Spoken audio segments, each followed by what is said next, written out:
In today's video, I'm going to teach you how to change the currency setting in your big cartel shop. Whether you're just getting started or looking for a quick refresher, we'll walk through each step, ensuring that your store's currency reflects your preferences and meets your business needs. So let's dive right in. First, you'll need to head over to your big cartel dashboard. If you're not already logged in, make sure to enter your credentials to access your store's administrative area.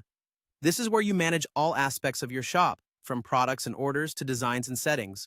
Once you're there, you'll notice a series of navigation options designed to help you easily manage your shop.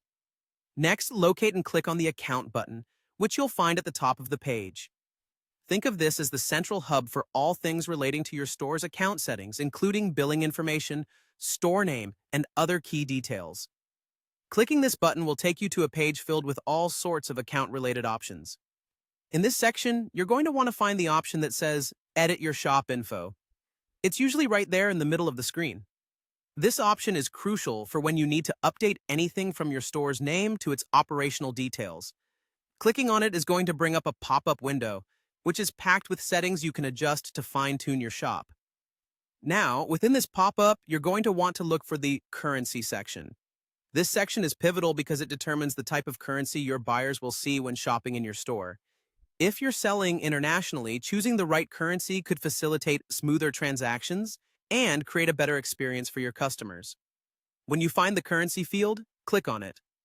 You'll see a list of available currency options appear, offering you a variety of choices depending on where your primary market is.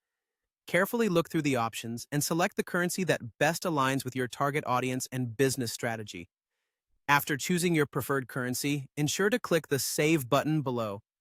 This step is crucial as it confirms and applies the changes you've made. Without hitting Save, your adjustments won't take effect, and you'll need to repeat the process. Once saved, your store will immediately reflect this new currency preference, ensuring that everything from product prices to invoices is displayed correctly and consistently. And that's it. You've successfully updated your currency settings in your big cartel shop. This small yet significant change can make a big difference in how you present your store internationally. Remember to regularly check these settings as your business grows and your needs evolve. Thank you for tuning in, and I hope this was helpful. See you in the next video.